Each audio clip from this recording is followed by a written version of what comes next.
Bem-vindos ao 45 Graus. Neste episódio estou à conversa com Luís Cabral, professor de Economia na New York University nos Estados Unidos, onde ensina microeconomia. Luís Cabral é, além disso, segundo um ranking de referência, o investigador português da economia mais reputado, com investigação ligada aos aspectos dinâmicos da concorrência entre empresas. Como se isso não bastasse, Luís Cabral tem uma origem vulgar, porque é descendente de uma família ligada às artes, da qual fazem parte dois nomes importantes da pintura portuguesa, Roque Gameiro e Martins Barata. Ora, nos últimos anos, o convidado tem-se ele próprio dedicado à pintura, e no episódio falamos disso mesmo e da relação entre a pintura e a atividade científica. Ao preparar esta conversa e mesmo durante a gravação estive indeciso em relação ao rumo a tomar. Uma vez que o convidado é dos maiores especialistas mundiais nessas áreas, teria sido de certeza interessante falar sobre os temas da sua investigação durante a conversa, efeitos sobre a concorrência entre empresas, de curvas de aprendizagem, efeitos de networking, investigação de desenvolvimento e reputação.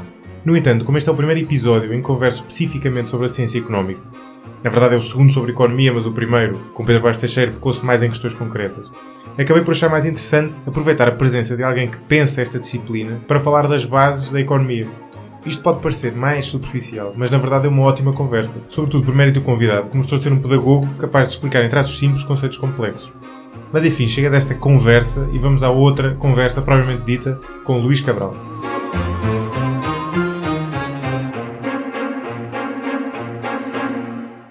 Luís, obrigado por ter aceitado o convite. O meu prazer é meu. Para vir ao podcast. Há uma frase do Keynes que eu acho muita piada, lembro várias vezes, em que ele dizia, a propósito do que ele chamava homens pragmáticos, normalmente pessoas ligadas à gestão, por exemplo, que diziam que não seguiam nenhum académico, porque eram, porventura, ideias demasiado abstratas e, portanto, não seguiam nenhuma. E o que ele notava é que a maior parte dessas pessoas, na prática, eram escravas.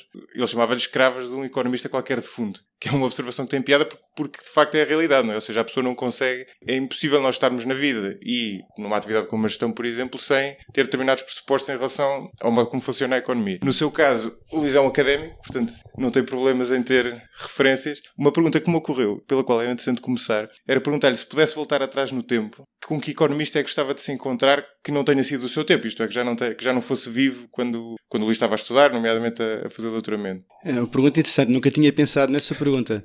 Dos economistas que eu mais admirei das últimas décadas, eu tive o prazer e a honra e o privilégio de conhecer o Paul Samuelson, o Kenneth Arrow. São, para mim, duas referências muito importantes e, aliás, da forma absoluta, digamos assim, entre vivos e mortos. Mas, se eu pensasse em economistas não só com os quais eu tenho intelectualmente uma identificação particularmente profunda, digamos assim, mas também economistas que tenham tido um impacto particularmente importante na história mundial, digamos assim, eu diria claramente ou John Maynard Keynes ou Adam Smith, que são dois nomes que tiveram no seu próprio tempo, na sua própria época, um impacto muito grande. O Adam Smith como fundador daquilo que é a economia clássica, daquilo que é o que nós hoje em dia conhecemos como a disciplina de economia, o John Maynard Keynes, pelo simples facto de ter mudado o curso da história, primeiro da história dos Estados Unidos, mas em grande parte da história do resto do mundo também. Intelectualmente eu não me identifico necessariamente com várias das ideias de Keynes, mas gostaria muito de ter conhecido uma pessoa que era muito interessante como conversador, intelectualmente, mas também uma pessoa que marcou o percurso da história. Por acaso, agora ocorreu uma pergunta engraçada. O Adam Smith, nós chamamos-lhe economista hoje em dia. Na prática, ele não era economista na altura, até porque a ciência económica não existia. Não? Era um filósofo moral. Não é? Acha que ele hoje em dia teria verdade pela economia como ela é hoje em dia? Eu faço esta pergunta porque a economia naquele tempo, pelo menos da interpretação que eu faço, estava mais próxima daquilo da filosofia por um lado, daí a questão do Adam Smith ser um filósofo moral, mas também daquilo que nós hoje chamamos de ciências sociais. E depois, nomeadamente no século XX, foi-se abrindo espaço para entrar na economia aquilo que normalmente chamam de ciências formais, ligadas à matemática, não é? E que foi ocupando cada vez maior espaço, que teve várias vantagens. Muitas pessoas conhecem só as desvantagens, que é o facto de ter criado modelos que depois tinham uma aderência à realidade relativamente limitada, mas fê-la, inegavelmente, divergir daquilo que era os princípios iniciais, embora também se possa argumentar que a essência continua a estar lá, isto é, os grandes princípios continuam a estar lá. Acha que ele seria hoje em dia um economista? Sim, não. Eu diria... Eu nunca tinha pensado muito claramente sobre esta questão, mas há aqui dois aspectos importantes que eu diria marcam o que nós conhecemos como economia. Um é uma ideia. e esta é uma ideia que é Adam Smith, que é uma ideia que é de alguma forma revolucionária no seu tempo, que hoje em dia ainda é mal compreendida, na minha opinião, mas que é talvez a ideia mais fundamental da economia, que é a de que o comércio cria valor. Nós no dia-a-dia, quando pensamos na economia da criação de coisas, ou talvez de serviços também, mas pensamos sempre do ponto de vista da criação do produto, por assim dizer. Quando na realidade, e isto particularmente eu diria na economia moderna, a grande parte do valor gerado numa economia não é através da criação do produto e do serviço, mas através da sua transação, através do encontro entre a oferta e a procura, do encontro entre uma pessoa que tem um produto e um serviço que não tem um grande valor para essa pessoa e a outra pessoa que não tem esse produto e serviço e que tem um grande valor por esse produto e serviço. Isto é um princípio muito simples, o princípio dos ganhos do comércio, que é relativamente revolucionário no tempo de Adam Smith, no tempo, digamos assim, de uma mentalidade mais mercantilista, mais virada à economia como criação física, agrícola ou de pequena indústria, e que de facto é genial, é revolucionária e continua a ser, na minha opinião, uma ideia fundamental. Portanto, de um ponto de vista conceptual, eu penso que o Adam Smith se continuaria a identificar com aquilo que, nomeadamente, os microeconomistas pensam ser, digamos assim, o core, a ideia mais importante, fundacional, por assim dizer, da economia. Do ponto de vista mais como é que eu poderia dizer, académico ou de metodológico. Exatamente. Dizer assim, talvez não, porque de facto o Adam Smith não era aquilo que hoje em dia nós consideramos um economista, que é uma pessoa que faz uma abordagem de uma ciência social, se é que lhes podemos chamar uma ciência, isso é uma questão que poderíamos discutir, mas que faz com uma metodologia que é altamente formal. E falo aqui da grande maioria dos economistas, é evidente, nem todos são assim. E essa é uma abordagem que talvez, na minha opinião, seria um pouco estranha para o Adam Smith, mas que eu estou convencido, é evidente, eu nunca o conheci, infelizmente, não tive essa oportunidade, mas estou convencido que, com o tempo, ele acabaria por compreender o grande valor que a formalização tem em economia. Normalmente a forma como eu apresento em aulas de economia é que nós temos de pensar na formalização, por vezes excessiva em economia, eu concordo, mas na formalização em economia como uma espécie de um mapa, que é uma forma estilizada, claramente, simplista, por vezes até um bocadinho abstrata, mas que é extraordinariamente útil para compreender quais são os principais mecanismos, quais são os principais efeitos que se estão a dar numa certa situação social, num certo contexto social, nomeadamente do ponto de vista económico. A realidade social é demasiado complicada para ser analisada sem algum tipo de modelo, que pode ser mais matemático, pode ser mais conceptual, mas tem de haver um modelo. Sim, é demasiado complicado a realidade. Eu concordo que esse é o grande golpe de asa, porque o que a matemática faz, esta é a interpretação que eu faço da aplicação dos modelos à economia, é que ao ser formalizada determinada realidade, com uma série de pressupostos simplificadores, e aí está o problema, mas terão sempre que existir em determinada medida, mas ao ser formalizada, nós fazemos com que possamos ter a certeza que o que sai daquele modelo está certo de acordo com aquela formalização. Ou seja, o que do ponto de vista ensaístico, por exemplo, é mais difícil de fazer. Podes escrever um texto com uma falácia bem colocada e o leitor não perceber. Exatamente. Não é? Há uma certa garantia de coerência interna que é difícil de conseguir de outra forma. Para continuar com a minha analogia, não é minha, aliás, devo dizer, mas eu tenho explorado de várias formas. Hoje em dia, na era do Google, quando eu pergunto a uma pessoa se você quiser ir do ponto A para o ponto B, digamos aqui em Lisboa, o que é mais fácil, o que é mais útil? É ter uma fotografia satélite ou é ter um mapa?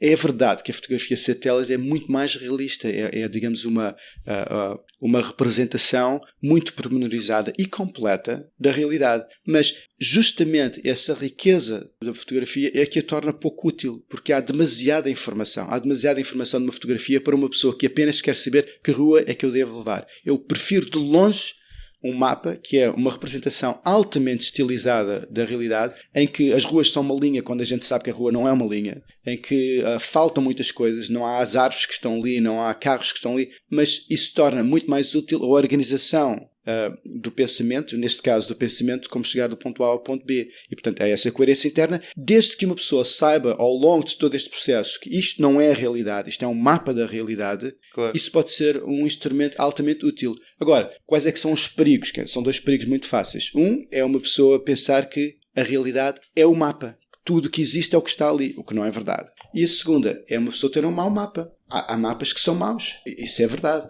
E, portanto, quando falava há bocadinho, e com razão, dizia que uma das garantias de um modelo formal é a coerência interna, mas, como se diz em inglês, garbage in, garbage out. Exato. Se uma pessoa começa com um modelo que logo à partida se baseia em hipóteses erradas, que tem um mapa posto de forma errada, então aí é pior do que não ter mapa nenhum. Isso é verdade também com as ciências formais, as ciências sociais formais, nomeadamente a economia. Ter uma formalização errónea pode ser pior do que não ter nenhuma. Este aqui é, digamos assim, o grande balanço, a grande tensão. É quase a angústia do académico, não é? A angústia do académico é descobrir a pergunta certa e depois de descobrir a forma certa, do ponto de vista de modelização, para conseguir a resposta a essa pergunta. São estes dois momentos que são muito importantes. Porque essa analogia do mapa, o que nunca me tinha ocorrido, é interessante. É uma boa maneira de explicar. Penso que o Hal Varian talvez tenha sido as primeiras pessoas, pelo menos que eu conheça, que tenha visto surgir com essa. A única limitação que eu vejo aí, pensando rapidamente sobre ela, é que no mapa, eu sei ao construir um mapa, ou ao olhar para um mapa da cidade de Lisboa, por exemplo, o que é que eu quero ver, que são as estradas, e o que é que eu não quero ver, que é a envolvência. No caso do modelo económico é mais difícil. Mas se eu analisar o modelo económico, ou um paper, por exemplo, os pressupostos estão lá colocados no início, mas depois eu não estou a ver o mapa da mesma maneira que estou a ver o mapa da cidade. E se calhar é por aí que vem... É isso que cria a confusão Exatamente. Sobretudo em termos de policy, não é? Em termos de políticas. Não é? Exatamente. Há cerca de 500 revistas de economia científicas. Se nós pensarmos em 20, 30, 40 artigos por revista, estamos a falar entre 10 e 20 mil artigos de economia que são escritos cada ano. O que é que acontece a toda esta quantidade enorme de informação académica? Muitos repetem-se uns aos outros. Claro. Isso é verdade em muitos campos da ciência, especialmente das ciências sociais. Muitos outros entram no capítulo do garbage in, garbage out. São artigos que estão mal formalizados logo à partida e, por conseguinte, chegam a resultados que poderão até ser internamente coerentes, mas que não são muito úteis. Depois, há também uma boa fração que nem sequer são inteiramente coerentes. As pessoas fazem erros de raciocínio. Isso também é verdade em qualquer área, em qualquer outra área. E quando se trata de análise estatística também é muito fácil também fazer erros. Por conseguinte, a distinção, a diferença entre uma análise, em economia pelo menos, entre uma análise com valor e uma análise com menor valor, vem justamente num destes dois momentos. Ou é a questão de a pergunta é a pergunta correta ou não, ou então é a questão, a modelização é correta ou não. Porque a execução, normalmente a economia não é... ao contrário de muitas outras áreas, a execução normalmente não é a parte mais difícil.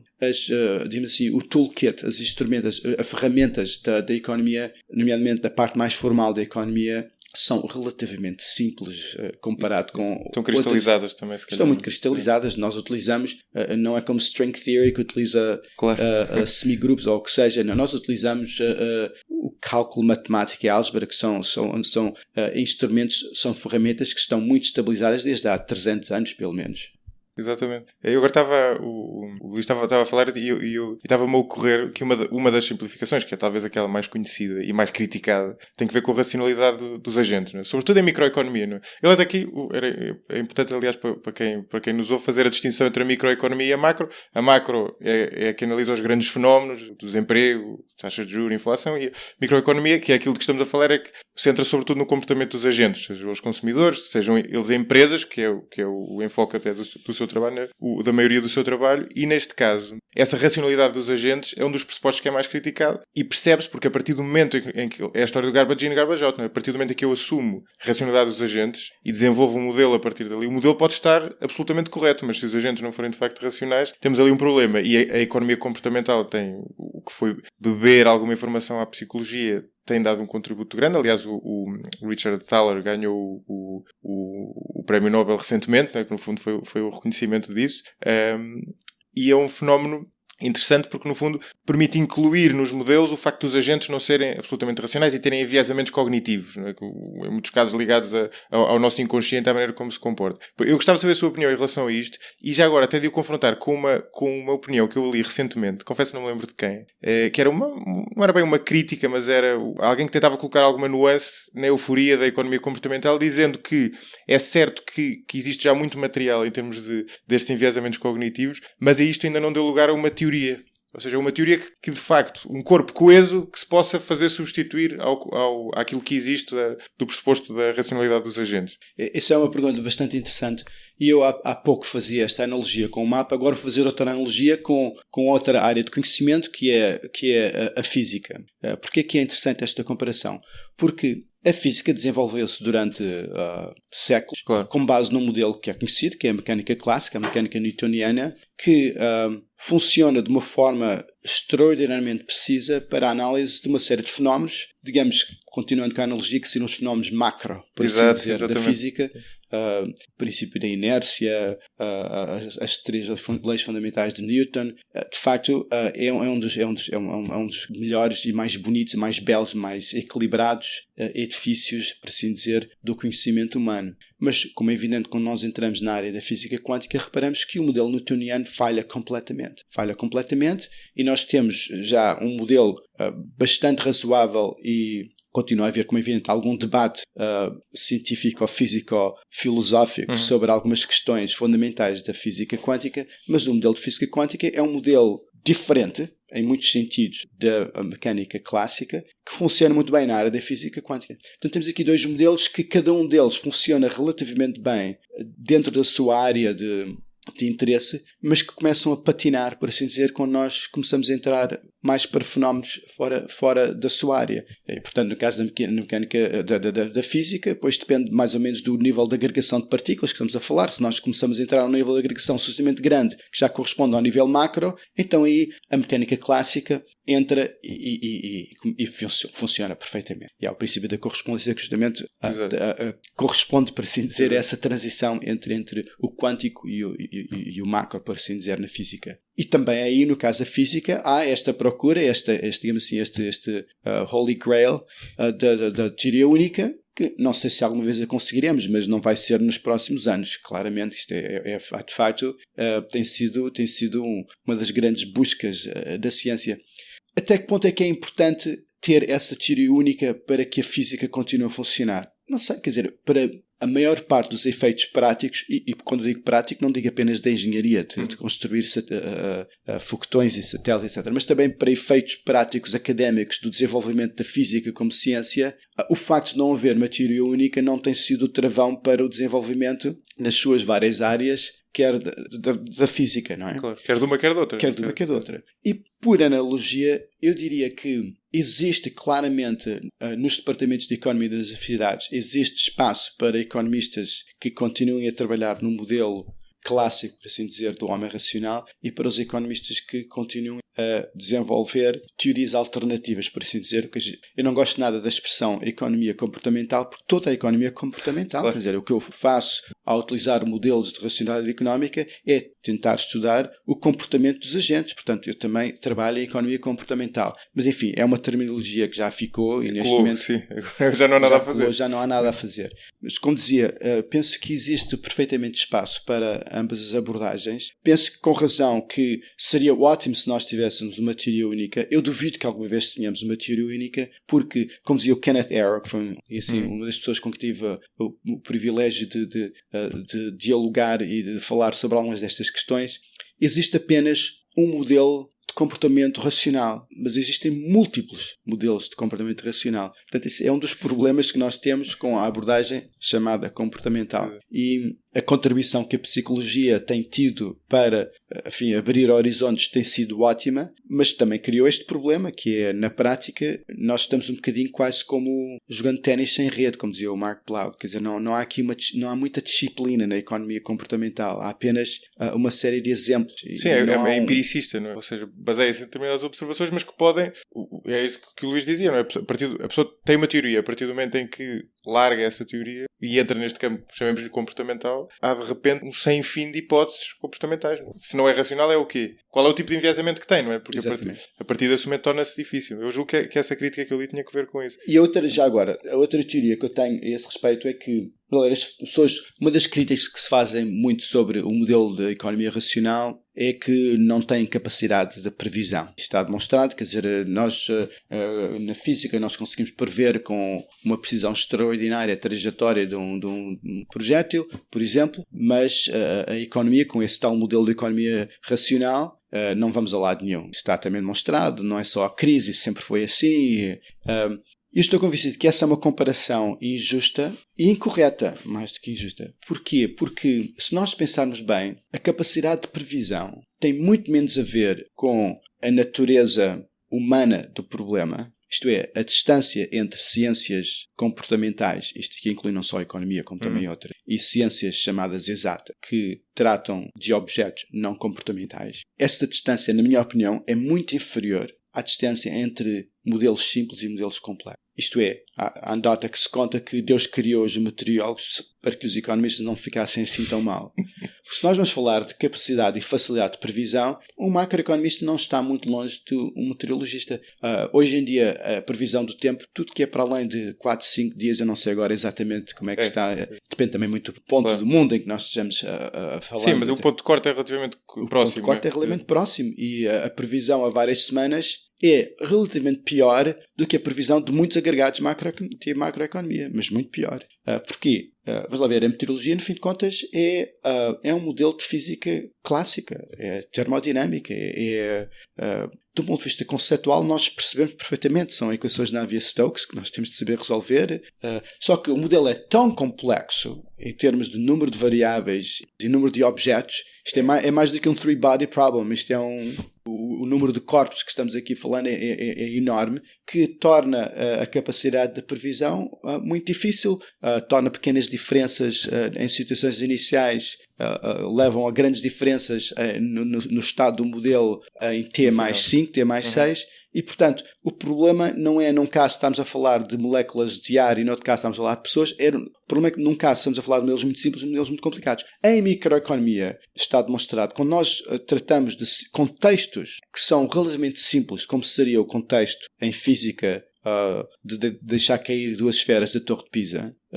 exemplos de economia de contextos simples desse tipo seriam leilões, por exemplo, para ser muito concreto. A capacidade de previsão de modelos de microeconomia é muito boa, mas é muito, muito boa. Exatamente, e os leilões são exatamente um dos objetos de estudo da economia, que para um leigo não é imediatamente evidente. Caiba nesse conceito. O Luís falava há pouco de uma coisa, depois nós desviámos, mas eu gostava de voltar aí. A propósito do Adam Smith e de ele ter sido, no fundo, a primeira pessoa a assinalar as vantagens do comércio para ambas as partes, que no fundo é aquilo que depois, não sei se na altura, se mais tarde, se designou por um jogo de soma positiva. Isto é, nós fazemos uma troca e o valor criado por isso é mais do que os bens em troca, porque a utilidade deles é diferente para mim. Ou seja, eu posso ter uma determinada coisa que para mim vale 100, se calhar para o Luís vale 120 e vice-versa. O Luís tem qualquer coisa que para si vale 200 e para mim vale 240. E a partir desse momento criou-se ali 60 de valor e, portanto, é a questão da soma positiva. Não é? Isto tem uma nuance que é interessante, se calhar é demasiado técnica, mas eu acho interessante porque tem um pensamento por trás. O Adam Smith falou disto enquanto as vantagens absolutas, não é? Portanto, era os países, salvo erro, os países que produzissem melhor, que fossem mais produtivos, isto é, mais eficientes a produzir, tinham vantagens no comércio, não era imediatamente evidente que países que fossem menos eficientes a produzir tivessem também. Pois o David Ricardo colocou aqui uma questão por cima disto, assinalando que, aliás, até deu o exemplo de Portugal. E eu acho isso aliás, é engraçado porque eu lembro de aprender isso na faculdade e achava que o exemplo de Portugal estava lá colocado porque nós éramos alunos portugueses. Só mais tarde é que me ia perceber que estava no exemplo original do David Ricardo. E aquilo que ele assinala é que mesmo por exemplo, no caso de Inglaterra, em trocas comerciais com Portugal, e sendo Portugal menos eficiente a produzir qualquer um dos dois bens do modelo, que era, salvo erro, vinho e têxteis, exatamente, mesmo sendo nós menos eficientes a produzir ambos, tínhamos a ganhar com o comércio se investíssemos naquele em que éramos relativamente menos, em que essa diferença fosse menor, basicamente. Ou seja, no fundo o insight que isto traz é que o comércio internacional é bom para todos os países e não apenas para os países ricos. Entretanto, isso parecia ser uma conclusão absolutamente cristalizada, quer dizer, nos últimos 100 anos ou mais, mas recentemente tem havido, o Donald Trump aliás é um exemplo disso, o ressurgir dos chamados neomercantilistas que têm uma visão diferente e que no fundo voltam a um paradigma de soma zero e em que dizem se a China está a exportar mais para nós Estados Unidos é porque nós estamos a ser roubados, andam-nos a aldrabar para essa expressão porque se eles estão a ganhar nós não podemos estar a ganhar também. É um bocado este fenómeno, não é? Este tem toda a razão, o resumo que fez é um resumo muito bem feito. De facto, o Adam Smith não explorou todas as consequências desta ideia genial que é do valor criado com a troca, e o David Ricardo, como dizem, com toda a razão, levou um pouco mais à frente as consequências daquela ideia do Adam Smith. Eu digo, mas com um sotaque pior, que eu digo à portuguesa, David Ricardo. o David Ricardo, já agora, ele fez o exemplo que envolve Portugal e Inglaterra. A ligação a Portugal não é apenas essa, que a família do David Ricardo também era portuguesa. Exatamente, era judeu, não é? Tinha ascendência judia. Veio de Portugal para a Holanda, para a Inglaterra. Portanto, faz parte daquele conjunto de famílias portuguesas que no fim do século XV foram primeiro para a Holanda e depois, no caso do David Ricardo, foram também para a Inglaterra. De facto, para um economista, quando as pessoas falam da administração de Trump,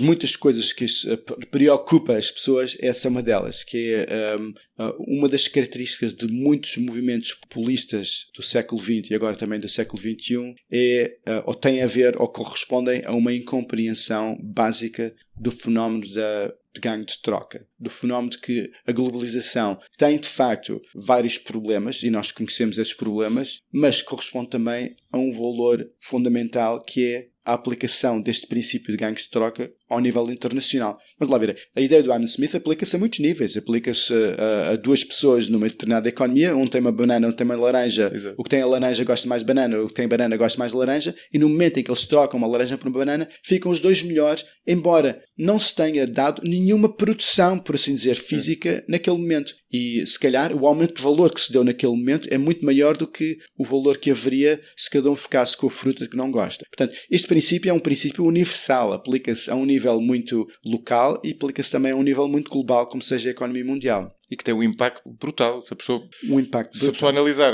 a evolução do comércio internacional e a evolução do PIB mundial, por exemplo, as duas curvas, digamos assim, evoluem a par e passo, que é incrível. E nós sabemos que não é apenas uma correlação, que há de facto uma causalidade inerente a essa correlação. Nós hoje em dia, já agora um pequeno parênteses que não é parênteses, fala-se muito sobre o acréscimo da desigualdade, e é verdade. O Thomas Piketty e muitas outras pessoas têm feito análises estatísticas, na minha opinião, bem feitas sobre esse fenómeno, e é indiscutível que nos Estados Unidos e na Europa, inclusive na Suécia, o nível de desigualdade tem aumentado significativamente nas últimas 2 décadas. Mas vamos também ver as coisas um bocadinho pelo lado positivo, o copo meio cheio. O nível de desigualdade a nível mundial baixou imenso nas últimas décadas. Nós conseguimos tirar cerca de 1.000 milhões de pessoas da pobreza nos últimos 30 anos. Isto é dos fenómenos que nós escrevemos a história económica mundial desta parte da nossa história dentro de um século, digamos assim. Estou convencido que é claro que falaremos da Revolução Industrial, claro que falaremos de muitos outros fenómenos, mas um dos fenómenos mais interessantes, mais espetaculares, eu diria, da evolução da economia mundial é o salto de saída da pobreza que se tem dado nas últimas décadas, que é um fenómeno extraordinário e é, em grande parte, um fenómeno da globalização. Em grande parte, eu diria quase totalmente um fenómeno da globalização. A entrada da China no mercado mundial, nesse sentido. E da Índia. A China e da Índia, exatamente. Mas principalmente da China. É aquele gráfico do chamado gráfico do elefante. Aquele gráfico do Banco Mundial que tem a forma, parece vagamente, chamou-se-lhe gráfico do elefante, ele parece ter o corpo do elefante e depois uma tromba. E é um gráfico que mostra exatamente isso, e depois também mostra o outro lado de ter havido também um grande crescimento dos rendimentos entre os mais ricos que são os mais ricos nas sociedades ocidentais, e depois uma relativa estabilização desses rendimentos das classes médias e classes baixas nas sociedades ocidentais. Daí aquela crítica. Mas concordo, a nível mundial é evidente que há uma evolução brutal, e o problema da pobreza está longe de estar resolvido, mas tem progredido face àquilo que era a realidade há 50 anos, tem progredido imenso. Havia uma questão que eu ia colocar há pouco. Eu acho interessante falar disto porque este podcast, obviamente, é ouvido maioritariamente por pessoas cuja formação não é economia. Aliás, eu tenho algum receio, sendo essa a minha formação, tenho o cuidado de tentar até explicar aquilo que a pessoa vai falando, porque é muito fácil esquecer-me que há coisas que não são evidentes, obviamente, coisa que não acontece se eu estiver a falar de outro campo. E uma questão que eu acho que é interessante nós abordarmos é dos princípios ou das ideias, dos insights, o que lhes quisermos chamar, que a economia trouxe, quais são aqueles que são simultaneamente menos intuitivos para um leigo ou alguém de outra área, mesmo alguém de outra ciência, para continuarmos a chamar ciência a economia, que não é evidente, simultaneamente isso, e que criem mais valor, ou seja, que acrescentem, que sejam de facto úteis no dia a dia. Havia o que era o Samuelson, que tinha um levantamento uma vez pediram-lhe isso, e ele tinha 10 princípios, 10 ideias que ele achava fundamentais. Pessoalmente, aquilo que eu acho, que eu sempre achei a maior diferença face àquilo que é face ao pensamento, entre o pensamento económico, e o pensamento de um leigo, é a questão dos incentivos. Ou seja, é muito comum, por exemplo, nós ouvirmos, não sei se o Luís tem essa impressão também, mas no debate político, por exemplo, e no debate sobre políticas públicas, é muito comum nós ouvirmos determinada ideia ser exposta, passando completamente ao lado da questão dos incentivos. Ou seja, esquecendo que é necessário, ou por outra, pode até nem ser necessário, mas é difícil nós esperarmos, à partida que determinada política vá dar resultados, se não colocarmos os incentivos certos para os agentes económicos, para as pessoas se comportarem de acordo com a finalidade, com o fim que nós estamos à procura. E isso muitas vezes está fora do debate político. Pelo menos é a impressão que eu tenho, não sei se partilha. Sim, eu normalmente apresento 3 grandes ideias de economia e uma quarta de estatística, mas que é também muito importante para a economia, como sendo princípios talvez não óbvios para, digamos assim, o cidadão comum, por assim dizer. Tal como noutras áreas há coisas que para nós mas o ponto é são mesmo estranhas, mas que são já parte, digamos assim, do nosso cada dia para pessoas nessa área. A primeira já tínhamos falado, a questão da criação de valor com a troca, que na minha opinião é, digamos assim, uma questão fundacional da economia. A segunda, que já tem um bocadinho a ver com o que aponta, que é a distinção entre custos afundados e custos não afundados, entre custo médio e custo marginal. Poderíamos ir mais aí lá à frente. Isso tem mais a ver com decisão individual do que com políticas económicas. Também tem um pouco de ver com política económica. Mas também é na minha opinião, e com base na minha experiência, um princípio não óbvio, até porque é uma área em que a economia comportamental tem trabalhado para mostrar que de facto não é óbvio para a grande maioria das pessoas. E o terceiro é o que diz, a importância dos incentivos. Eu escrevo uma coluna no Jornal Expresso que tem justamente como título Incentivos e Escolhas. Porque se eu tivesse de definir o que é a microeconomia, eu até diria mais do que dizer que eu estudo de agentes económicos como empresas e indivíduos. Enfim, isso é verdade, mas é uma descrição um bocadinho fastidiosa e talvez nem sempre muito clara. O que eu diria, quase todos os artigos que eu escrevo têm quase sempre a ver com alguma coisa relacionada com incentivos e com escolhas, que é aquilo que os economistas fazem e que é aquilo que muitas pessoas esquecem, que os psicólogos sabem de uma forma diferente, mas também pensam dessa forma, que as pessoas atuam com base em motivações. Essas motivações muitas vezes são intrínsecas, têm a ver com, enfim, e aqui a psicologia é muito importante, com alguns aspectos de autoestima ou de outros aspectos psicológicos importantes. A economia descreve com um certo rigor a importância dos incentivos extrínsecos a que todos nós estamos sujeitos, nomeadamente do ponto de vista material, não só monetário também. Nesse sentido, as pessoas pensam que a economia é só sobre dinheiro. Não. Quando eu falo aqui de incentivos, falo de nós temos certos objetivos e tomamos ações, tendo em consideração em que medida é que as ações, as escolhas que eu vou fazer, vão ajudar ou não ajudar a concretizar esses objetivos. Portanto, é uma ideia muito simples, em certo sentido, mas, por estranho que pareça, é muito frequentemente esquecida. E isso é muito verdade a nível de política económica, é muito verdade também a nível de análise científica de outras áreas que não a economia. Se puder dar um exemplo, que me parece um exemplo muito atual e importante, é o exemplo do Bitcoin.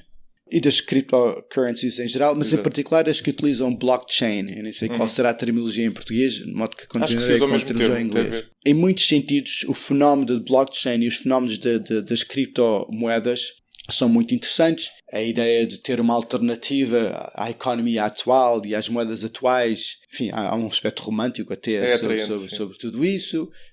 Há o aspecto de não haver reguladores, há o aspecto de não haver o Tesouro Americano a tomar conta do mundo, enfim, do anonimato, que pode ser um grande benefício para muitas pessoas.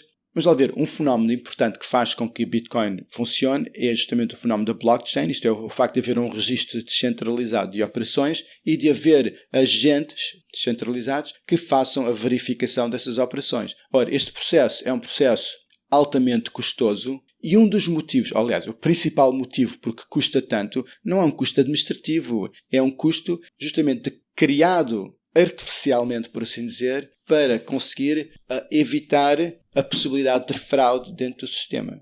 E o que eu vejo com alguma frequência, nomeadamente entre não economistas, entre pessoas de computer science, de informática, e de outras áreas mais técnicas, é uma preocupação e um entusiasmo enorme sobre questões mais das suas próprias áreas de computação e uma ignorância quase básica dos problemas básicos de incentivos. Em que sentido? Por exemplo, hoje em dia a Bitcoin corresponde a uma fração muito, muito pequena das transações económicas. E o sonho de muitos destes sonhadores, na minha opinião, é que a Bitcoin irá tomar o lugar do euro e do dólar e será a moeda de utilização corrente, e neste momento podem dizer que custa muito dinheiro, ainda custa bastante fazer estas transações, mas até agora têm sido estas transações, esse custo tem sido pago com a emissão de novo Bitcoin. Mais tarde ou mais cedo isso vai deixar de acontecer e, portanto, ter-se-á de pagar esse custo. Mas uma coisa que eu ouço muitas pessoas não economistas dizer, mas quando nós tivermos muitas mais transações, depois esse custo será distribuído por mais transações e será muito baixo. O que não é verdade, porque se nós quisermos aumentar a escala de transações que são feitas com Bitcoin, temos também que aumentar a escala do custo de verificação para justamente evitar os incentivos para a fraude. Portanto, o problema mais importante de Bitcoin não é um problema de computer science, é um problema de incentivos, é um problema de teoria de jogos. E até que me digam melhor, e hoje em dia já há novas criptomoedas que, de forma diferente de Bitcoin, utilizam sistemas basicamente muito diferentes para evitar esse problema, mas até nós conseguirmos uma solução diferente de blockchain, eu estou convencido que, de uma forma fundamental, o sistema de blockchain não é scalable. Não falem agora a palavra sim, não se em pode português. É muito difícil levá-lo a uma escala da economia inteira, ao contrário, ou diferentemente da escala atual que tem, que é uma escala muito pequena. No fundo,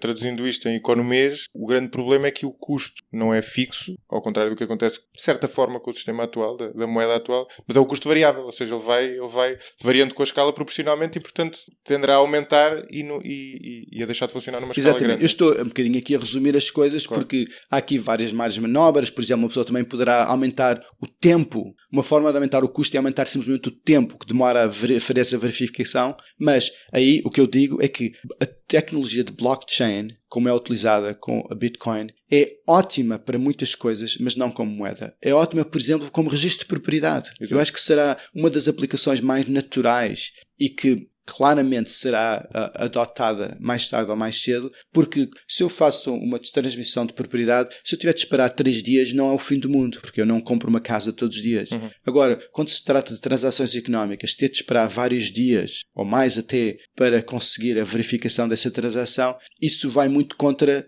o espírito de celeridade que nós pretendemos que haja na atividade económica normal. E esse é um que o sistema financeiro atual permite e que eu estou convencido que o sistema de blockchain de Bitcoin não permitirá. É possível que nós venhamos a ter outros sistemas alternativos, mas mais uma vez, o problema neste momento já deixou de ser um problema de computer science pura e passou a ser muito mais um problema de teoria de jogos. Exatamente. Que é de alguma forma uma parte da economia. Agora podemos discutir se isto é economia, se isto é matemática, se isto é o que é, mas de alguma forma a teoria de jogos tem sido apropriada ao longo pela economia. Portanto, eu considero isso como um problema de economia, porque é um problema de incentivos. Aliás, o economista ou matemático mais conhecido dessa área era o John Nash, que tanto é definido como matemático como economista.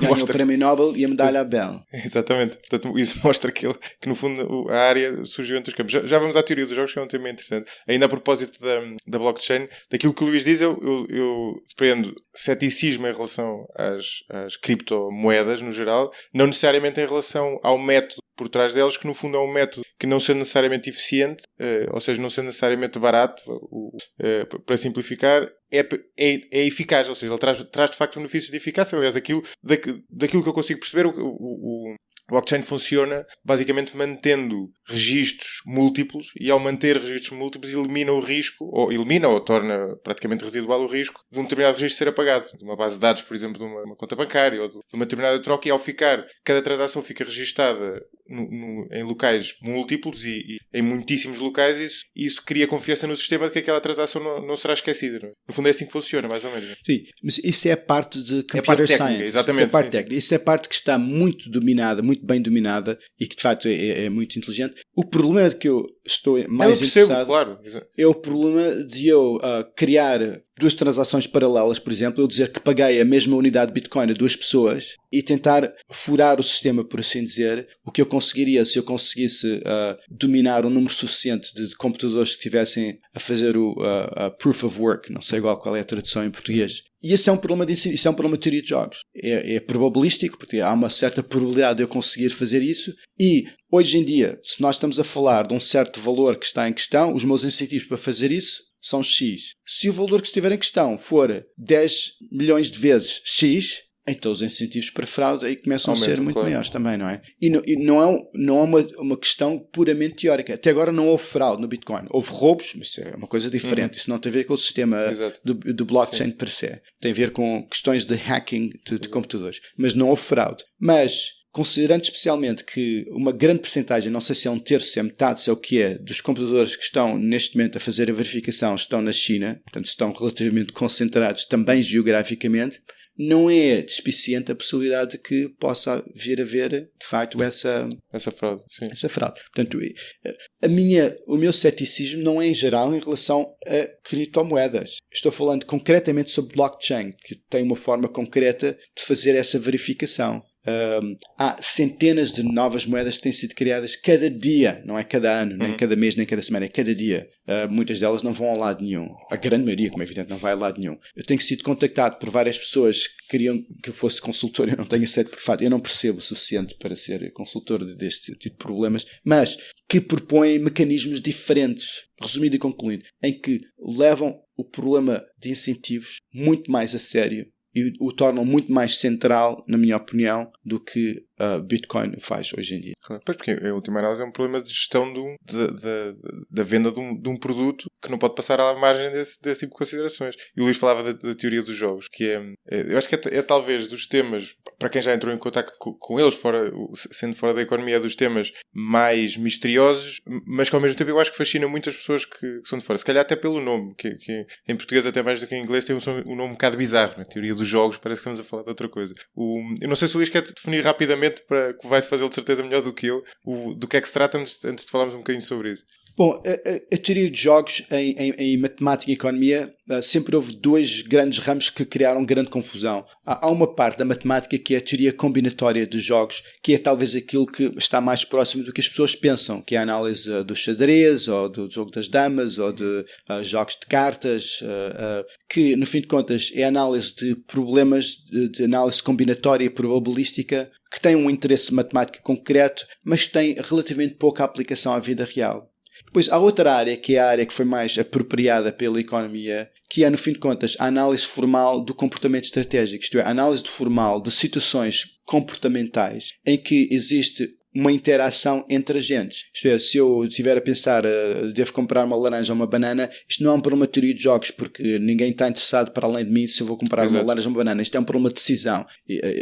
Se eu estiver a pensar fazer uma compra e venda no mercado, aí já há alguma interação, mas se é uma interação dentro do mercado, é um problema de economia clássica, por assim dizer, ainda não é um problema de teoria de jogos. Mas se eu estiver a pensar se a TAP deve ou não baixar o preço do bilhete entre Lisboa e Nova Iorque, é evidente que eles vão ter de pensar o que é que a United Airlines e a Delta Airlines vão fazer em resposta a essa mudança de preço. Aí entramos na área de teoria de jogos, em que a análise do comportamento de um agente tem necessariamente de ser feita em conjunção com a análise de comportamento do outro agente. E é esta interação de comportamento estratégico que nós chamamos de teoria de jogos. E nesse sentido, os problemas que se analisam são muito diferentes dos problemas de um jogo de xadrez. Aliás, o jogo de xadrez, de um ponto de vista de economia, é um problema trivial. Porque a economia baseia-se em agentes racionais. Bom, a economia clássica, o modelo básico da economia baseia-se em agentes clássicos. E existe um teorema de 1916, de Zermelo, que essencialmente mostra que o xadrez, de um ponto de vista de economia, é um jogo trivial.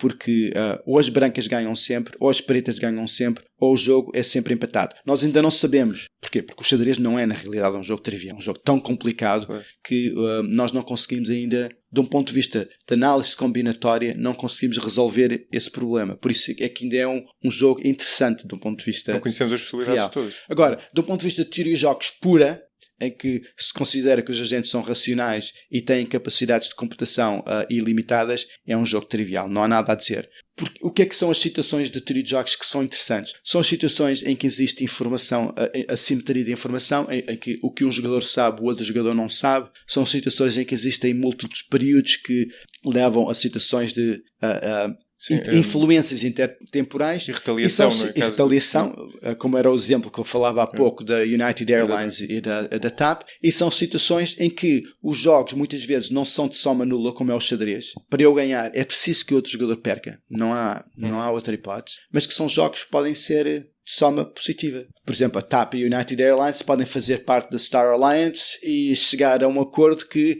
não é ilegal, felizmente, mas que lhes permite ter um esquema em que, de alguma forma, existe uma coordenação de políticas que está ainda ao abrigo das leis de concorrência dos Estados Unidos e de Portugal. Por exemplo, não é necessariamente um jogo de soma nula. Claro, no fundo, parte de um exemplo relativamente estilizado para depois incluir uma série de condicionantes e seja que complexifiquem, seja que tornem imperfeitas esses pressupostos iniciais e que torna muito mais difícil de resolver. Lá está, os agentes têm informação limitada face ao outro e há informação assimétrica, ou o jogo, não é, como se chama, é repetido várias vezes ao longo do tempo e permite retaliar a uma série de condicionantes. Dos exemplos que eu acho mais interessante da teoria dos jogos é aquilo que se costuma chamar atar as próprias mãos, que eu acho muito aplicável. Aliás, agora fazendo um parênteses, aquilo que eu acho que torna interessante a teoria dos jogos para um não economista é que ela tem uma aplicação, ao contrário de outros ramos, tem uma aplicação não só na economia, mas em muitas questões para lá da economia, por exemplo, na política. E este ponto do atar as próprias mãos, isto no fundo trata-se de quê? Trata-se de um agente, vamos supor, uma empresa que decide agir estrategicamente, fazendo uma determinada escolha que a vai condicionar para o futuro de um modo explícito para a outra empresa, não é? E a outra empresa, ao perceber isso, percebe que ela, se fez aquilo, está comprometida com aquele caminho, não é? Não sei se o Luís certeza tem um melhor exemplo para isto do que eu. Aquilo que me ocorre é uma empresa, por exemplo, que faz um acordo com outra, mas que é um acordo do qual ela pode fugir a certo ponto, não é? Como todos os acordos, mas que ao mesmo tempo que faz esse acordo, investe, por exemplo, tem ali um custo fundado a construir, por exemplo, uma fábrica ao lado da outra, porque é fornecedora, por exemplo. A partir desse momento, a empresa B sabe que a empresa A dificilmente vai fugir daquele acordo, porque para o fazer teria que vender a fábrica, perder dinheiro com isso e fazer uma série de coisas. Em política, por exemplo, há casos em que acontece isso. Por exemplo, eu creio que na Guerra Fria, acho que foi uma altura em que se falou muito da teoria de jogos por causa disso, não é? Porque grande parte daquela interação muitas vezes tinha que ver com isto, quer dizer, com a pessoa, com determinadas declarações, por exemplo, públicas que impediam a pessoa de voltar atrás. Aliás, as promessas eleitorais dos políticos, agora, no caso mais geral e do caso nacional, durante muitos anos achei que era uma grande imperfeição do sistema político. E continuo a achar que em grande medida é. Mas tem essa vantagem. Obviamente que a pessoa não pode prometer coisas para uma realidade que em grande parte desconhece, não é? Um tipo que é candidato a primeiro-ministro, quando chegar lá vai encontrar um cenário diferente. Portanto, tem certo sentido uma ingenuidade de estar a propor, mas do ponto de vista do eleitor ele está, ou devia estar, depois na prática não acontece assim, mas devia estar a atar as próprias mãos, ou seja, ao comprometer-se publicamente, seria muito difícil voltar atrás daquilo que estava, face àquilo que tinha prometido, não é? É verdade. Isto é um bom resumo. Eu diria que, tal como na economia falámos há pouco, que há alguns pontos fundamentais, aqueles 3 que eu referi. No caso da teoria de jogos, eu quando apresento a teoria de jogos, eu falo de duas mensagens, 2 ideias, 2 princípios que são muito, muito importantes. O primeiro é esse, que é mais ou menos um ponto não óbvio, em princípio, que é a ideia de que falta de escolha por parte de um agente pode ter um valor estratégico, coisa que não é verdade em problemas simples de decisão. Quanto mais escolhas eu tiver, melhor. Isso não é verdade no conceito estratégico. Portanto, isso é um ponto muito importante. E o segundo é a importância da interação repetida entre agentes. Na minha opinião, é não só para a economia, não só para a teoria de jogos, mas para toda a ciência social, é um princípio de grande importância, e a teoria de jogos foi talvez a primeira área a reconhecer de forma mais explícita e formal esse princípio. Mas voltando então à questão da limitação de escolhas.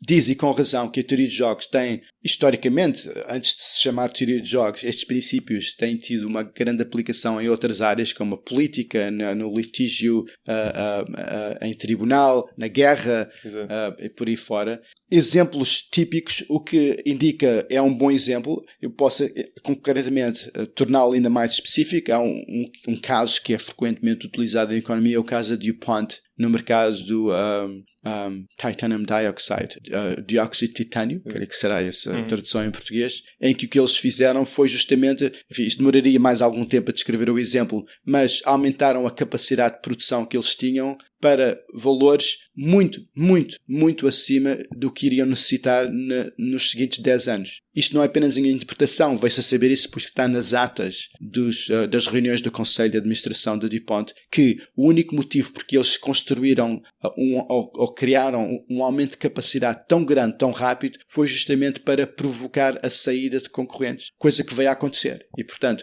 eles, numa questão de poucos anos, passaram de uma cota de mercado de cerca de 30% para cerca de 60%, apenas com a estratégia de ter um fait accompli, isto é, eu no momento em que já construí estas fábricas todas, não as estou a utilizar, tenho excesso de capacidade, mas qualquer concorrente que seja minimamente racional chega à conclusão que estar a construir fábricas ou até manter fábricas já existentes não vale a pena, porque eu vou estar a concorrer ou vou estar a contribuir para um excesso de capacidade na indústria. Isso seria mau para todos, incluindo para mim próprio. E, portanto, a DuPont, com esta jogada de antecipação, talvez seja o termo melhor, conseguiu duplicar a sua cota de mercado nesta indústria, que é uma indústria muito importante. Isso é um bom exemplo na área da economia. Na área da política nós encontramos vários. Na área da guerra há exemplos históricos da arte da guerra, do famoso livro da China, é que como é melhor às vezes estar dentro do campo do inimigo do que fora, como do Hernán Cortés na China, de queimar os navios na que levaram na América. Portanto, quando o Hernán Cortés foi exatamente. de São Domingo para o México, eu creio que ele partiu de São Domingo ou de Cuba, agora não me lembro muito bem. A primeira coisa que fez ao chegar à costa mexicana foi destruir os navios todos. Na realidade parece que ele destruiu todos menos o dele, segundo a ponta da história. Mas, e fez de forma visível, a ideia sendo que as tropas indígenas do Montezuma ficaram sabendo que ele, de facto, os soldados de Hernán Cortés não tinham outra hipótese senão lutar até ao fim. E, com base nessa observação da decisão de não voltar atrás por parte das tropas de Hernán Cortés, eles acabaram por conseguir induzir um comportamento muito menos retaliatório por parte dos mexicanos. Assim reza a história. Portanto, mais uma vez, o facto de eu ter menos escolhas, eu não posso voltar atrás, acaba por me beneficiar nesta situação de litígio. Já agora, no ponto de vista político, este filme, na minha opinião, é dos maiores clássicos do cinema de sempre, um dos primeiros filmes do Stanley Kubrick, talvez o primeiro grande filme do Stanley Kubrick, que é a tragicomédia Dr. Strangelove. Como eu aprendi a amar a bomba, que tem muito a ver com este fenómeno estratégico, mas tem este pequeno, portanto, neste caso, a Rússia, a União Soviética, devo dizer, teria criado uma máquina que automaticamente desplotaria todo o arsenal nuclear da União Soviética em caso de algum ataque americano sobre território da União Soviética. E, portanto, mais uma vez, isto corresponde a este princípio da teoria de jogos, porque se eu tenho uma máquina que automaticamente toma esta decisão, eu estou a diminuir o número de escolhas. Eu estou a tornar a minha capacidade de decisão pior. Portanto, cá está a tal questão que isto não faz sentido. Mais escolhas é sempre melhor. Não. Porquê? Porque este é que seria o princípio de teoria de jogos. Se os americanos sabem que os russos têm, ou melhor, que a União Soviética tem este mecanismo que cria um ataque ou despolota um ataque aos Estados Unidos numa forma em que eles não têm sequer hipótese de parar, então isso vai criar uma forma de tensão, digamos assim, de um ataque americano. Esta é a parte mais de teoria de jogos. A parte de tragicomédia do filme é que eles nunca anunciaram isso aos americanos e, portanto, acabou por não ter esse efeito.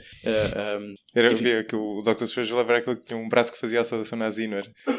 O Dr. Strangelove é uma confluência, o papel do Dr. Strangelove é uma confluência de várias personagens reais, incluindo uma pessoa de teoria de jogos muito conhecida, que era o John von Neumann, talvez os grandes cérebros do século XX, o orientador de tese do John Nash.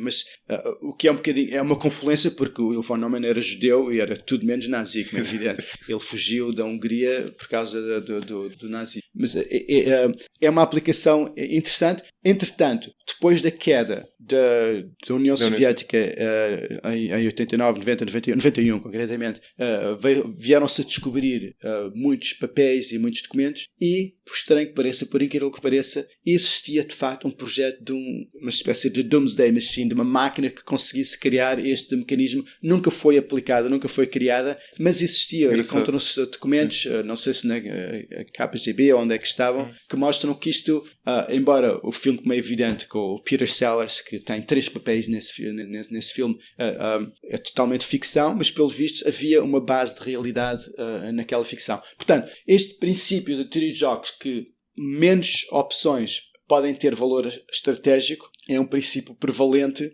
em economia, na guerra, em situações de litígio em tribunal, em várias outras situações. É verdade, é um princípio ultra interessante e que muitas vezes está ausente não só da discussão pública, como até da discussão de temas como gestão, por exemplo. Às vezes a palavra estratégia, por exemplo, é polissémica, e quando se fala de estratégia no âmbito da gestão, normalmente não se está a falar desta interação estratégica, que é uma vertente diferente. Quando se fala de estratégia em gestão é mais quase um posicionamento a longo prazo e decisões a longo prazo. Este tipo de decisões da interação estratégica acabam por ser fundamentais e estão por trás, por exemplo, e eu penso várias vezes nisto, nas realidades diferentes entre setores. Por exemplo, eu lembro-me de, quando comprei casa, lembro-me de pensar na teoria dos jogos, entre outras coisas, mas lembro-me de pensar que aquilo se aplicava a propósito da questão de que o Luís falava há pouco das interações múltiplas, isto é, várias interações ao longo do tempo. Negócios ou setores em que essas interações existam, ou seja, que haja uma interação continuada, isso cria incentivos muito mais baixos para os intervenientes fazerem batota, para essa expressão. Num setor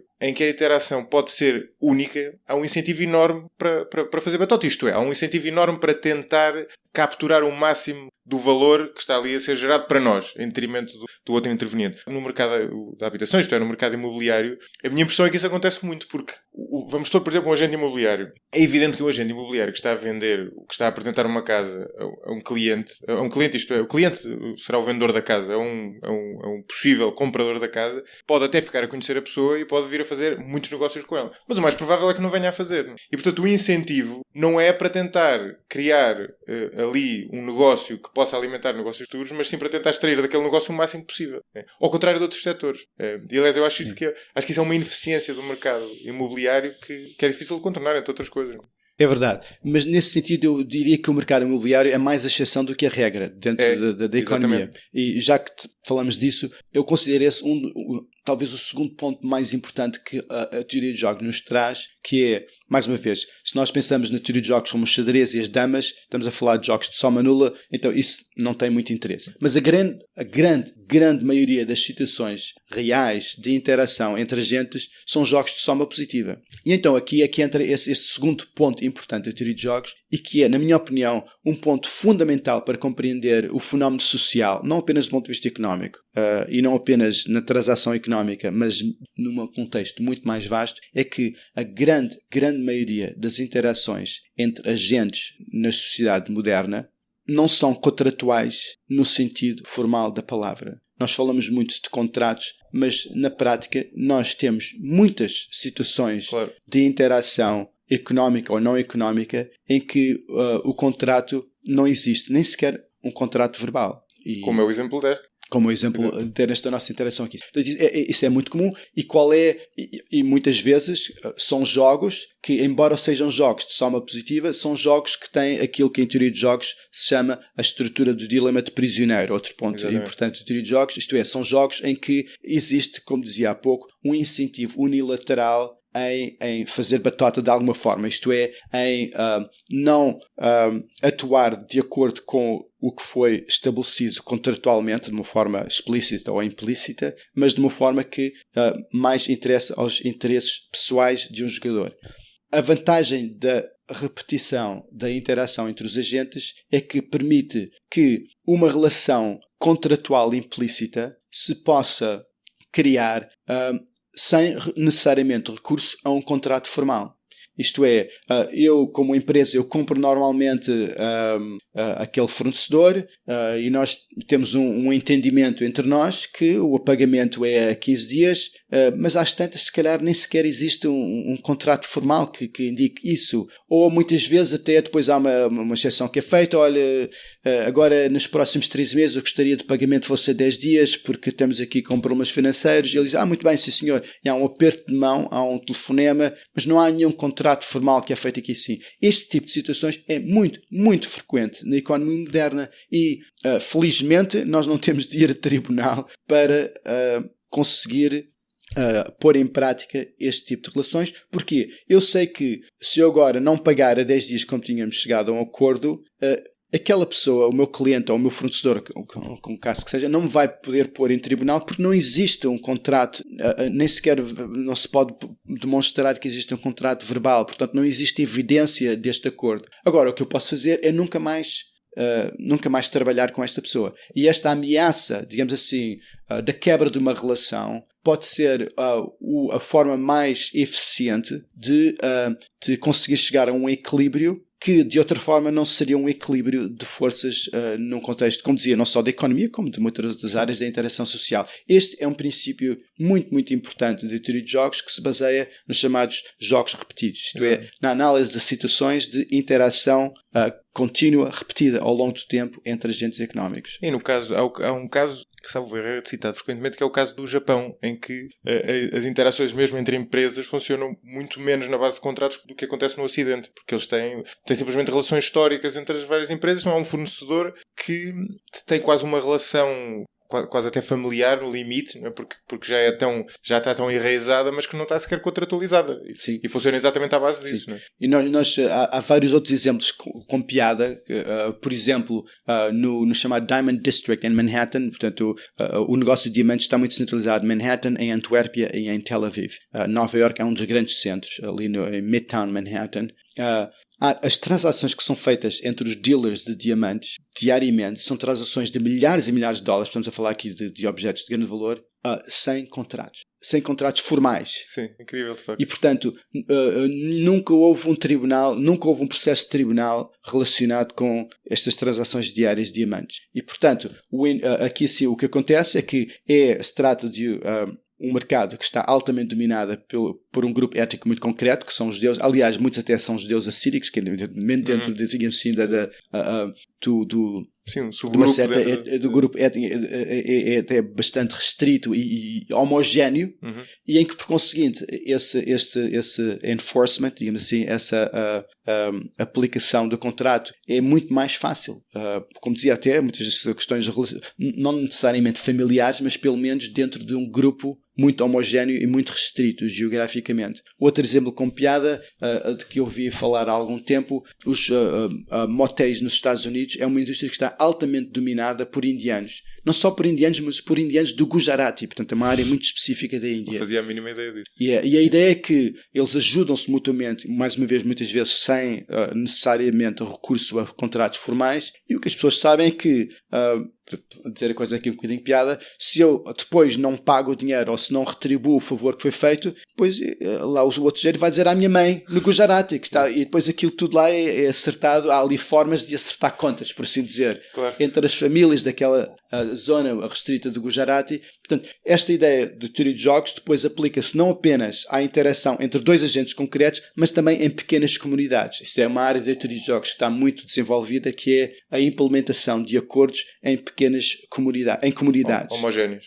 Mais ou menos homogéneos. Que agora está tendo uma aplicação muito grande a mercados online. Porque mercados online são mercados muitas vezes de interação repetida entre agentes anónimos e que tem de haver alguma forma de... é evidente, eu posso pôr em tribunal uma pessoa da eBay que eu comprei, mas vai ser muito difícil. E, muitas vezes a melhor forma de punir, por assim dizer, um agente neste outro contexto, que é um mercado online, é justamente no contexto de interação repetida, de fazer essa punição. No caso de mercados online, muitas vezes é feito com base em feedback, nas notas que se dão aos agentes. Mas nem todos os mercados são iguais. Ou seja, os exemplos que o Luís referiu dos diamantes, dos motéis e dos mercados online, eles não são todos iguais necessariamente. Não é? E o que mostra, o que é interessante analisando isto, mostra que a teoria dos jogos tem aqui um papel grande, mas também não explica tudo. Ou seja, aqui o facto do mercado dos diamantes funcionar como funciona não é alheio a essa homogeneidade religiosa e étnica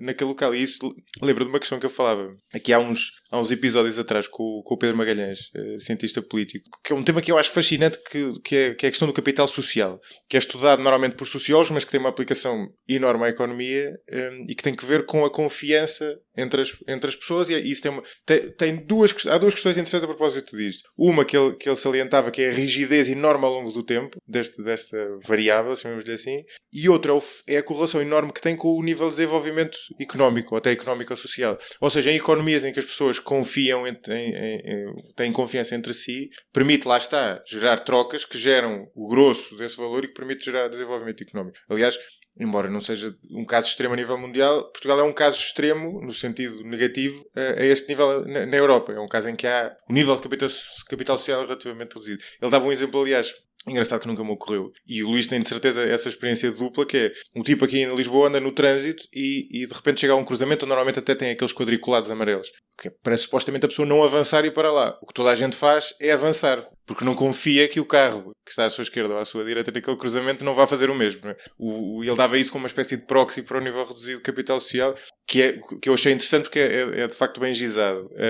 E o capital social está ligado a vários fenómenos. Um deles é justamente a homogeneidade étnica. Ou seja, em países ou populações onde há uma homogeneidade étnica maior, tende a haver um nível de capital social maior. E esses exemplos são exatamente isso. Portugal, por acaso, é um país com uma homogeneidade étnica relativamente elevada, mas depois tem outros fenómenos que contrabalançam isso. Mas isto, para dizer, é um bocadinho... Eu agora estou a puxar este tema porque é um bocado o mote deste podcast, que é relacionar áreas diferentes. E eu, como alguém que estudou economia, mas que ao mesmo tempo tem um fascínio grande por outras áreas, sempre me fez, em alguns casos, alguma impressão, a miopia para que às vezes a economia tem alguma tendência, que é olhar para uma determinada realidade para cujo estudo, de facto, o modelo económico pode contribuir imenso, mas abstrair-se do facto que há outros fenómenos que ajudam a explicar também, não é? Uhum. E este do capital social eu acho interessantíssimo. Agora... Sim, vamos lá ver. É verdade que a economia muitas vezes tem uma certa miopia, como dizia um psicólogo americano com muita piada,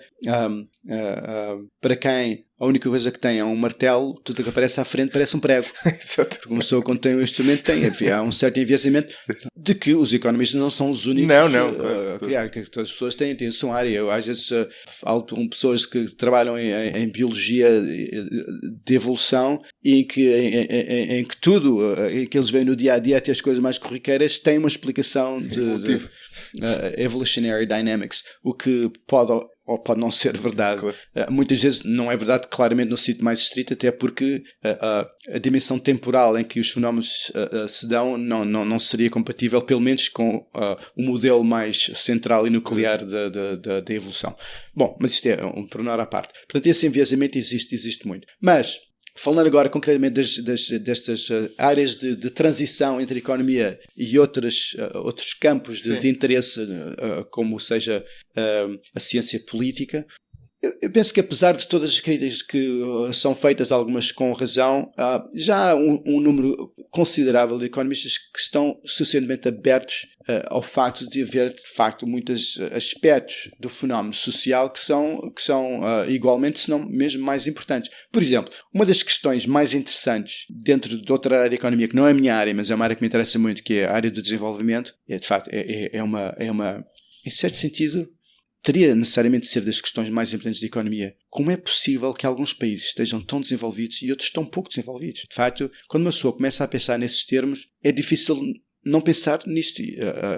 É difícil pensar numa questão mais importante do que esta, por assim dizer. Exatamente. E, portanto, isto é a área do desenvolvimento económico, é uma área muito importante do ponto de vista prático, mas é uma área do ponto de vista intelectual muito interessante, porque eu acho que é um puzzle é uma questão difícil e tem sido uma área de grande debate económico, nomeadamente académico, sobre quais são realmente os principais motivos para estas grandes disparidades. E, de facto, como porventura certamente terá conhecimento, pessoas que falam muito sobre questões do capital físico, pessoas que falam sobre o capital humano, pessoas que falam sobre condições naturais, pessoas que falam sobre o acidente histórico que levou certos países a certo momento. Bom, e podemos continuar com o nível de educação. Eu já falei de capital humano. Sim, as instituições, não é? E finalmente muitas pessoas que chegam ao nível de instituições. Quando nós chegamos ao nível de instituições, quando as pessoas falam em instituições, falam do sistema jurídico, dos tribunais, do sistema político, se é presidencial, se existe liberdade, se existe democracia. Instituições económicas também, não é? Mas então, e de facto, muito bem, mas o que é que isso significa do ponto de vista da economia, do ponto de vista da teoria de jogos? Isso também é uma questão interessante. O que é cultura? O que a economia e a teoria de jogos têm a dizer sobre a cultura? Há um economista que foi meu colega durante vários anos e agora foi para o Banco Mundial, que é o Paul Romer, que tem sido um das pessoas, grandes proponentes desta ideia de que muitas destas diferenças culturais, isto é uma visão muito economicista, são apenas, não são fundamentais, não têm, quer dizer, o ser humano é o mesmo em qualquer parte do mundo. Estas grandes diferenças que nós vemos entre a Indonésia, os Estados Unidos e a Suécia têm muito menos a ver com o ser humano que está em um desses países, tem muito menos a ver com o clima, tem muito mais a ver com o facto de existirem vários equilíbrios, digamos assim, do jogo social que é jogado em um desses países, e a Suécia chegou a um equilíbrio que em muitos sentidos é um melhor equilíbrio que o equilíbrio da Indonésia, por assim dizer. E depois toda a gente joga de acordo com esse equilíbrio na Suécia e depois, na Indonésia também. Exatamente, o exemplo que falava há pouco de capital social em Portugal, que as pessoas não respeitam regras básicas de comportamento mais, digamos assim, cívico e civilizado, que corresponderiam, do ponto de vista do Paul Romer e muitas das pessoas, a um outro equilíbrio. Isto é, se todos respeitássemos essas regras, então mesmo o português médio passaria a respeitá-las também. Portanto, isto é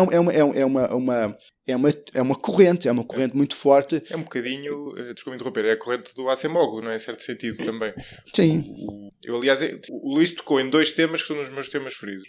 A questão do desenvolvimento económico e a questão das diferenças culturais e a relação entre os dois. O Acemoglu, que tem o livro, aliás, que eu já falei aqui, o Why Nations Fail, em português acho que está traduzido. Não é porque falham os Estados, mas é um título semelhante. E o ponto dele é um bocadinho, pelo menos a impressão que eu faço é semelhante, porque o que ele diz é que a grande diferença está nas instituições e que as pessoas respondem àquelas instituições e que, no fundo, diferenças culturais são um subproduto disso, não é? São subproduto das instituições vigentes. Não é? Ele não põe nesses termos, que eu acho um modo interessante, não é? No fundo, o que o Romer diz é que em sociedades diferentes, o jogo de forças da população leva a que se chegue a um equilíbrio diferente entre essas sociedades, e depois quem lá chega ou quem lá vive comporta-se de acordo com aquele equilíbrio. Não é? Se nós tivéssemos nascido lá está na Indonésia, comportar-nos-íamos de determinada forma. Como nascemos em Portugal, comportamos dessa forma. Se tivéssemos nascido na Suécia, ou vivido, no caso... Bem, para dar um exemplo muito concreto, quer dizer, uma pessoa vai a um aeroporto em Delhi e a fila para embarque no avião é um caos total. Não existe uma fila, existe uma nuvem.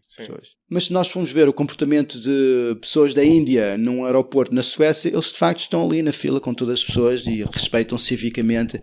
Eu não sei se isto é verdade, mas é um bocadinho... É verdade, mas também há o contra-argumento. Qual é o contra-argumento? Ou seja, isso é verdade que as pessoas... Isso é dito muitas vezes em relação aos portugueses, não é?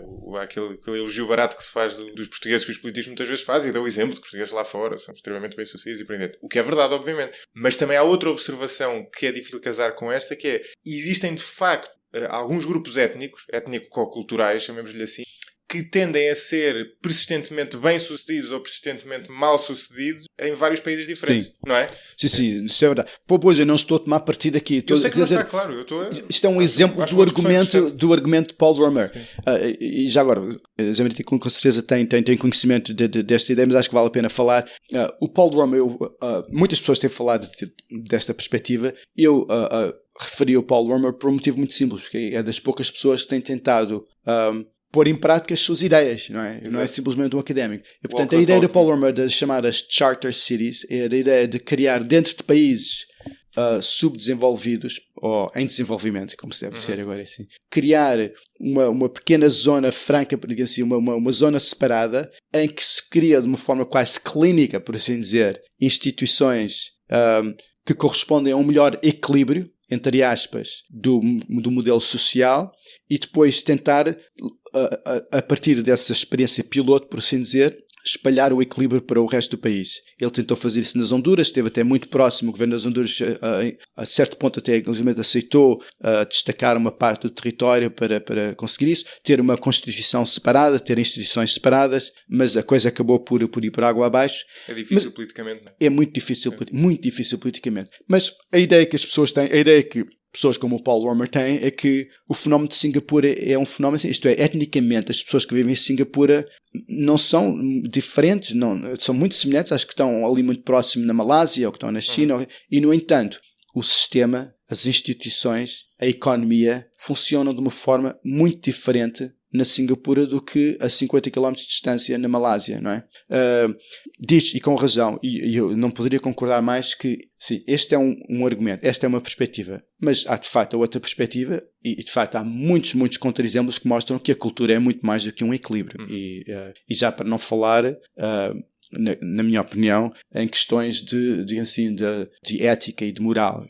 A perspectiva mais radical de teoria de jogos é que mesmo os próprios princípios de ética são, digamos assim, são um equilíbrio. Um equilíbrio tipo Locke ou Hobbes, isto é, o homem é naturalmente um selvagem e nós criamos certos princípios de ética que é um equilíbrio social que vamos tentar manter. Portanto, isto é um ponto, na minha opinião, muito importante entre a economia e a ciência política, que é esta ideia da relação entre a cultura e o jogo social, por assim dizer. Até que ponto é que há aspectos da cultura que são fundamentalmente humanos e que têm a ver, enfim, com um código genético, por assim dizer, que tem a ver com uma história, tem a ver com uma experiência milenar, e até que ponto é que há aqui aspectos que são puramente, entre aspas, convencionais, que têm a ver com escolher um equilíbrio, 1, 2 ou 3. Eu acho que, como em tudo, como no grande debate entre nature e nurture, é um bocadinho de ambos. É um bocadinho como o aquecimento global. Qual é a importância do fator humano no aquecimento global? Está entre 0 e 100.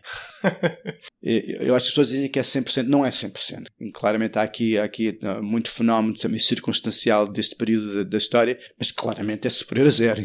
Evidente. A questão está em saber se é mais próximo de 100, mais próximo de 0. Provavelmente mais próximo de 100. Mas enfim, isso é outra questão. Portanto, é muito difícil e é, na minha opinião, má ideia tomar uma decisão extrema nestes debates, não por uma questão de hedging, mas uma questão realista, quer dizer, basta olhar para o fenómeno social e ver que há um bocadinho de ambos. Claramente há aqui questões que têm a ver com ovo e galinha. Exatamente. Nós estamos aqui porque estamos aqui.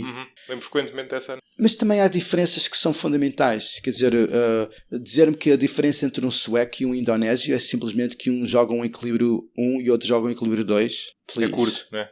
Exatamente. Mas eu acho que a grande angústia da economia do desenvolvimento é essa questão do ovo e da galinha e de chegar à causa inicial. Não é? Tentar descobrir o que é que existiu antes de quê. Por isso é que há a tentação que eu percebo, até partilho, de enverdar por uma explicação mais ou menos aleatória. No fundo, ou um fenómeno aleatório ou pelo menos contingencial. Um fenómeno qualquer histórico que ditou aquele caminho, por exemplo. Que eu percebo, mas também acaba por ser curto, não é? Porque não nos permite tirar relações para o futuro, que mas eu acho uma área ultra interessante. Até porque é o que o Luís dizia, no fundo é o tema mais importante. A explicação aleatória, hoje em dia, funcionam quase tão bem como as explicações mais sistemáticas. O Daron Acemoglu provavelmente não concordaria, mas a verdade é que muitas das várias teorias sobre o que é que originou, por exemplo, no caso dos países da África, que existe uma variância muito grande, é muito difícil. Porquê é que países da Commonwealth, países de colonização britânica, em média funcionam melhor, por assim dizer, do que colónias de outros países? É muito difícil ver qual é a causalidade, qual é a correlação. Esse é o que eu falava antes dos princípios fundamentais que eu gosto de incutir nas minhas aulas. Há os 3 de economia, mas o quarto é a relação entre causalidade e correlação. Acho que é super importante. E eu diria, uma grande parte das falácias que nós encontramos nos mídia, nos estudos pseudo-académicos, no dia-a-dia, tem muito a ver com a falta de disciplina intelectual para saber distinguir entre causalidade e correlação. E isso é muito verdade no dia-a-dia, infelizmente é muito verdade em muitos campos académicos. É verdade, exatamente. Luís, eu vou resistir à tentação de ficar aqui a falar imenso tempo consigo, porque havia aqui vários temas que eu gostava de ter falado, nomeadamente relacionados com a sua área de investigação especificamente, que está relacionado com aquilo que se chama economia industrial, mas que é um nome sempre relativamente ambíguo, que tem mais que ver com as empresas e os mercados e a concorrência dentro desses mercados e o comportamento dos agentes. É pena não termos falado disso, mas eu acho que os temas que falamos até, no fundo, são mais interessantes para a maioria do público. Vou resistir a essa tentação. Queria só perguntar uma coisa que me ocorreu, porque eu confesso que não sabia que o Luís tem um percurso, nem é bem um percurso de vida, quer dizer, percurso de vida também, mas tem uma história de vida interessante na medida que veio de uma família de artistas, o que não é nada comum para um economista. E começou recentemente, que é como quem diz, há 10 ou 15 anos, a enverdar também por esse caminho que inicialmente rejeitou, ou pelo menos trocou por outro, pelo caminho da economia e da academia. Eu acho que é uma perspectiva interessante para quem fez isso, que é dar o testemunho de se cognitivamente existe, claro que existe, obviamente, mas em que medida é que existe uma interseção entre o cérebro do economista e o cérebro do artista, isto é, do pintor, não é? Porque tendencialmente a pessoa vê-os como sendo quase antagónicos, ou pelo menos muito diferentes. Mas o Luís é o caso vivo de alguém que faz as duas coisas, não é? Antagónicos talvez não, mas são largamente independentes. E esse é um dos motivos porque, na minha opinião, é muito útil, agradável, até útil, como diria, manter duas atividades tão diferentes como a economia e a arte, porque criam um certo balanço que é bom, né, as pessoas terem na vida. E isto é verdade. Claro. Para muitas pessoas ter um hobby, ter um interesse diferente do que o interesse profissional mais estrito, é uma coisa boa e cria um certo balanço de vida. Não só sinergias, mas até uma questão de balanço. Isto é, a melhor forma de uma pessoa descansar do cansaço do trabalho com economista não é não fazer nada, é fazer outra coisa. Exato. Que o ajude a desenvolver outras capacidades, outras perspectivas, e nesse sentido a diferença, a distância, não é um fator negativo, até é um fator positivo. Existem sinergias, sim, algumas, que podem ter aspectos positivos e, em certo sentido, também negativos. Deixe-me dizer, na minha opinião, o que acho que é um aspecto importante. A economia mais formal, e eu trabalho numa área da economia relativamente mais formal, que é a aplicação da teoria de jogos ao estudo da interação entre empresas em mercados. No fim de contas, é isso que se trata a economia industrial. De facto, é um nome muito pouco útil. Mas eu trabalho nessa área de uma perspectiva relativamente formal, que é a perspectiva da teoria de jogos. E, portanto, embora a matemática que eu utilizo não seja uma matemática muito avançada, nem pouco mais ou menos, são um instrumento que já existem desde há séculos na matemática, mas não deixa de ser formal. O que é que isto tem a ver com a arte? A estética tem muito mais a ver com ciência do que as pessoas normalmente pensam, pelo menos as pessoas com quem eu normalmente falo. Na história da ciência nós encontramos múltiplos exemplos em que há escolhas feitas por cientistas que são ditadas por estética e não necessariamente por indução ou por experimentação ou por racionalidade puramente científica. Por exemplo, quando o Galileu tem o diálogo com o Kepler sobre as trajetórias de planetas e insiste que elas têm de ser todas circulares, não é baseado em observação empírica. O Kepler, pelo contrário, é que estava baseado nas observações do Tycho Brahe, que tinha feito as observações da trajetória dos planetas. Mas o Galileu é que o círculo é uma forma perfeita. A elipse não é uma forma perfeita. É a volúpia das formas perfeitas, não é? Quase. Exatamente. Portanto, isto é um argumento de estética, não é um argumento de ciência, em sentido estrito. Mais ou menos. Estou aqui a resumir um bocadinho este debate. Mas nós pensamos, e com razão, no Galileu como o fundador da racionalidade científica e da ciência moderna, mas até ele próprio estava um bocadinho ligado a este aspecto estético. E vamos reencontrando fenómenos deste tipo. Mais recentemente houve um físico cujo nome não me recordo agora, gostaria de lembrar, um físico renegado americano, que foi um dos vários proponentes nestas últimas décadas, um dos vários pretensores, por assim dizer, à teoria única, e que, tanto quanto eu sei, não foi muito longe. Mas eu lembro de um comentário que li numa revista de um professor do MIT, um físico do MIT, que dizia: esta teoria, que era baseada na teoria de grupos, nas simetrias da teoria de grupos, esta teoria é tão bela que isso tem de ser verdade. Mais uma vez, quer dizer, é um argumento, isto não é o que nós normalmente pensamos como um argumento científico. Exatamente. Portanto, o que eu quero dizer com isto é que esta ligação entre a estética e a ciência, aliás, isto faz todo sentido. Na minha opinião, a verdade e a beleza são duas características fundamentais da realidade e não é coincidência que elas muitas vezes estejam ligadas, a beleza e a verdade. Ora, na prática, o que é que isso significa para mim?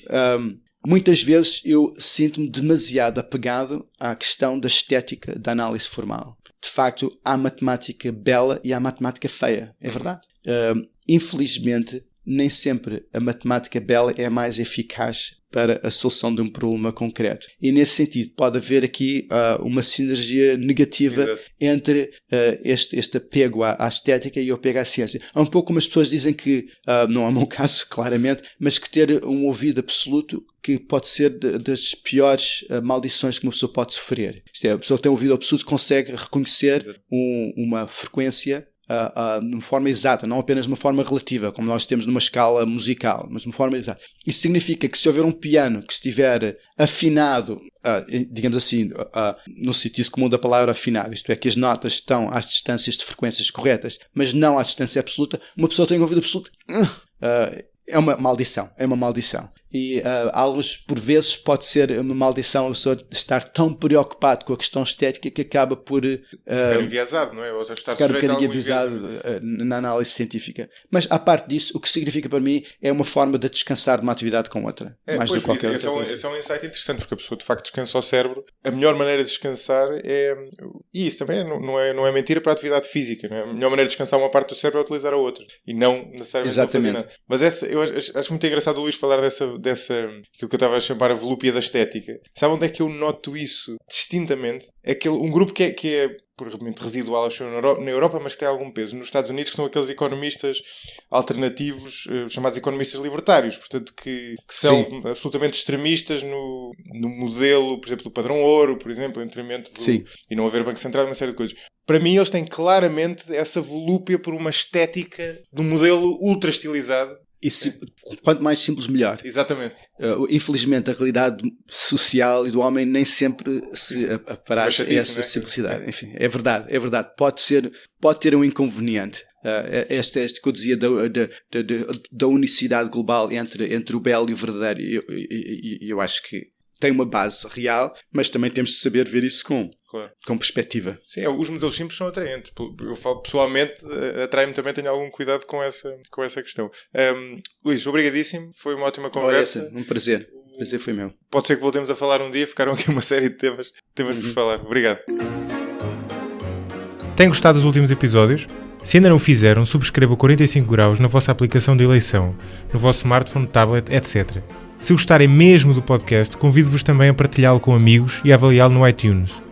É também importante para mim saber o que vai na cabeça de quem ouve o podcast desse lado. Por isso são muito bem-vindos feedback, críticas e sobretudo sugestões de temas e convidados futuros. Obrigado e até ao próximo episódio.